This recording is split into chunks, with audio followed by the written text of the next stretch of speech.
আসসালামু আলাইকুম ফ্রেন্ডস, আশা করি সবাই ভালো আছেন। একটা দুঃখের বিষয় নিয়ে আপনাদের মাঝে হাজির হলাম।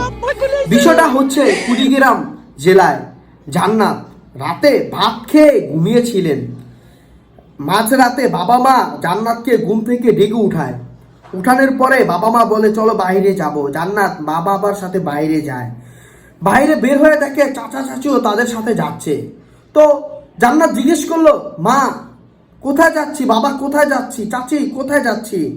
কেউ কিছু বলে নাই।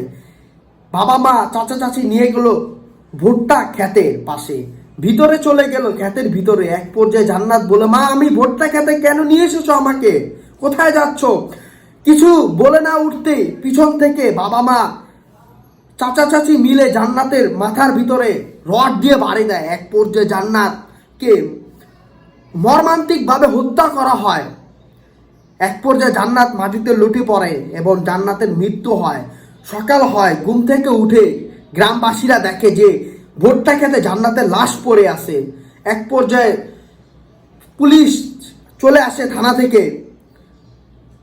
গ্রামবাসীর নামে কয়েকজনের নামে মামলা করে পুলিশ। এক পর্যায়ে চাচি পুলিশের কাছে সব সত্য কথা বলে দেয়। বলে যে বাবা মা আমরা চাচি মিলে জান্নাতকে খুন করেছি। কেন খুন করেছি পুলিশ জানতে চায় রহস্য। এক পর্যায়ে পুলিশ জানতে পারে 22 বিঘা জমির জন্য নিজের বাপ মা নিজের চাচা চাচি জান্নাতকে খুন করেছে। কি মর্মান্তিক মৃত্যু হয়েছে মেয়েটা, কি দোষ ছিল জান্নাতের? 22 বিঘা জমির জন্য জান্নাতকে খুন করেছে তার বাবা মা, তার চাচা চাচি। মেয়েটার কি নিষ্পাপ, মেয়েটার কি দোষ ছিল?